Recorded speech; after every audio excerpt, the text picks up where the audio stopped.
Hello students, आज जो हम टॉपिक लेने जा रहे हैं वो है डिकार्बोक्सिलेशन ऑफ कार्बोक्सिलिक एसिड।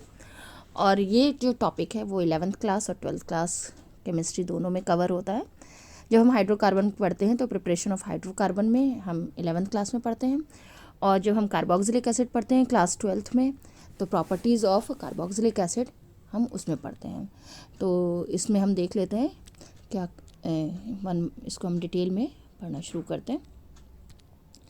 तो डिकार्बोक्सिलेशन का मतलब क्या होता है कि कोई भी कार्बोक्सिलिक एसिड है तो उसमें कार्बन डाइऑक्साइड रिमूव हो जाए, ठीक है, इसमें से क्या हो जाए CO2 निकल जाए तो क्या बन जाएगा, ये हाइड्रोकार्बन बन जाएगा। तो ये दो तरीके से होता है, ये इसे हम कहते हैं डिकार्बोक्सिलेशन। क्या होगा, डिकार्बोक्सिलेशन। तो यहाँ पर हम दो तरीके से मैं डिकार्बोक्सिलेशन की बात करूँगी, ठीक है। किसका डिकार्बोक्सिलेशन हो रहा है, कार्बोक्सिलिक एसिड का, ठीक है, या इसके सॉल्ट का, ठीक है। डिकार्बोक्सिलेशन कार्बोक्सिलिक एसिड होता है का या फिर इसके सॉल्ट का हो रहा है, सोडियम पोटेशियम सॉल्ट होता है। तो एक तो क्या है कि बाय सोडा लाइम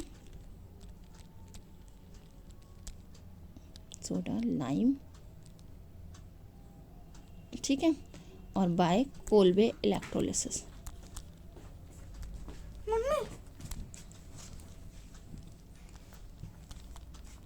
ठीक है, बाय सोडा लाइम और बाय कोल्बे इलेक्ट्रोलिसिस। अब सोडा लाइम क्या होता है, it's a mixture of sodium hydroxide and calcium oxide lime in the ratio of 3:1, यानी 3 part NaOH and 1 part CaO, calcium oxide. और electrolysis में क्या करेंगे, कोल्बे इलेक्ट्रोलिसिस में इलेक्ट्रोलिसिस करेंगे। तो पहले हम डिकार्बोक्सिलेशन बाय सोडा लाइम देख लेते हैं, इसमें क्या फ़र्क है। या इसको एक चीज़ और समझ लीजिए, यहाँ पर क्या होता है कि सोडा लाइम से हम जब करते हैं तो जो हमारा हाइड्रोकार्बन बनता है, हाइड्रोकार्बन जो बनता है वो जितने कार्बन उसमें प्रेजेंट हैं कार्बोक्सिलिक एसिड में, उसमें से एक कार्बन कम हाइड्रोकार्बन बनता है, ठीक है। तो चलो इसको डिटेल अगली स्क्रीन पे समझाती हूँ।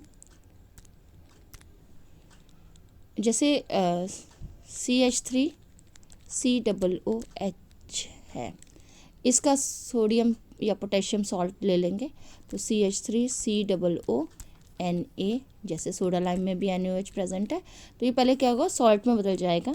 तो यहाँ से हम रिएक्शन शुरू कर रहे हैं सोडा लाइम के साथ, CH3COONA सोडियम एसीटेट, इसकी हम सोडा लाइम के साथ रिएक्शन करा रहे हैं, NaOH प्लस CaO इन 3:1 के रेशो में है। और इसको क्या किया, हमने हीट किया। तो क्या होता है कि आप इस तरीके से समझ लीजिए, HONA NaOH का है, CH3 और Na2CO3 बन जाता है।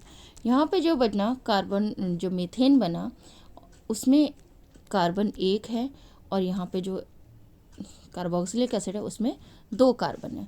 तो यानी कि ये चेन को डिग्रेड करने में ये इक्वेशन हमारी यूज़ होती है, डिग्रेडेशन में इस इक्वेशन का हम इस्तेमाल करेंगे।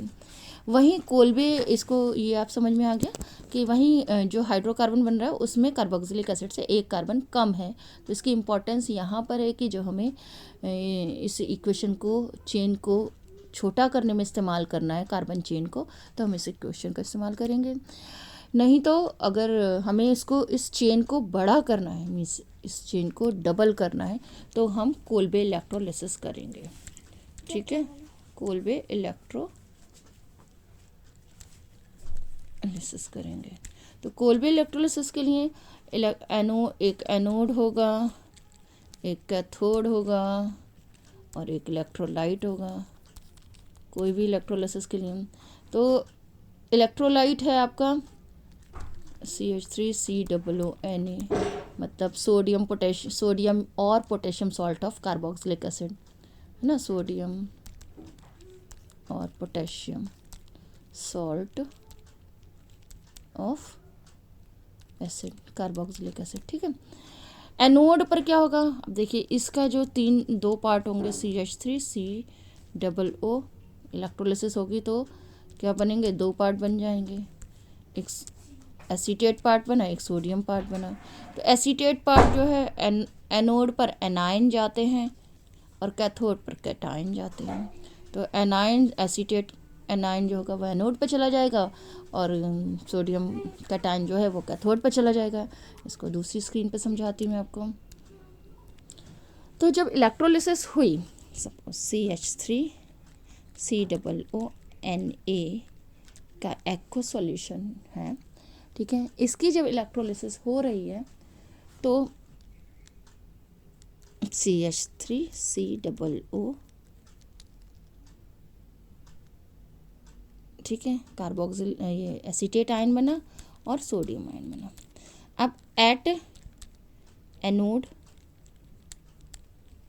सॉरी क्या हो रहा है, एनोड लिखा पेन, ठीक है, एनोड पर क्या हो रहा है, CH3COO आयन चला जाता है और ये हम यहाँ पे 2 मॉलिक्यूल्स लेते हैं, CH3COO आयन। तो ये हर एनायन जो होगा वो 2 इलेक्ट्रॉन लूज़ करेगा, एक इलेक्ट्रॉन लूज़ करेगा, टोटल 2 इलेक्ट्रॉन लूज़ होगा और ये बॉन्ड यहाँ पर बन जाता है, ठीक है। क्या बनेंगे, फ्री रेडिकल मैकेनिज़्म है ये, इसमें ये मिथाइल फ्री रेडिकल बनता है, 2 मिथाइल, ये एक फ्री रेडिकल बनेगा यहाँ पर और एक ये बनेगा, 2 मिथाइल फ्री रेडिकल आपस में जुड़ जाते हैं तो ये क्या बन जाएगा, ईथेन बन गया, ठीक है। और 2 मॉलिक्यूल कार्बन डाइऑक्साइड के निकल गए। एट कैथोड क्या होगा, कैथोड पर यही सोडियम जो है, ये इलेक्ट्रॉन लूज़ हुए हैं, इन्हीं इलेक्ट्रॉन्स को लेकर सोडियम मेटल में कन्वर्ट हो जाएगा, वो वाटर के साथ रिएक्ट करेगा तो NaOH बनेगा और हाइड्रोजन गैस रिलीज़ होगी कहाँ पर, कैथोड पर। तो कैथोड पर हाइड्रोजन गैस बनेगी और एनोड पर जो बनेगा वो इथेन बनेगा। यहाँ ये मैकेनिज़्म कैसी है, फ्री रेडिकल मैकेनिज़्म है और इसमें जितने नंबर ऑफ कार्बन में, जो कार्बोक्सिलिक एसिड में जो एल्काइल ग्रुप प्रेजेंट है वो उसी की डबलिंग हो जाती है। मान लीजिए यहाँ पर होता है आपका, यहाँ पर होता C2H5 इथाइल ग्रुप होता, तब ये जो आपका रेडिकल बनता वो भी क्या बनता, C2H5COO बन जाता और C2H5 यहाँ पर H5 हो जाता है, ये भी C2H5 हो जाता है। तो ये आपका क्या बनता है, C2H5 यहाँ पर जुड़ के C2H5 यहाँ पर जुड़ के क्या बन जाता है, ये ब्यूटेन बन जाता। इसको मैं दोबारा से समझा देती हूँ। Suppose C2H5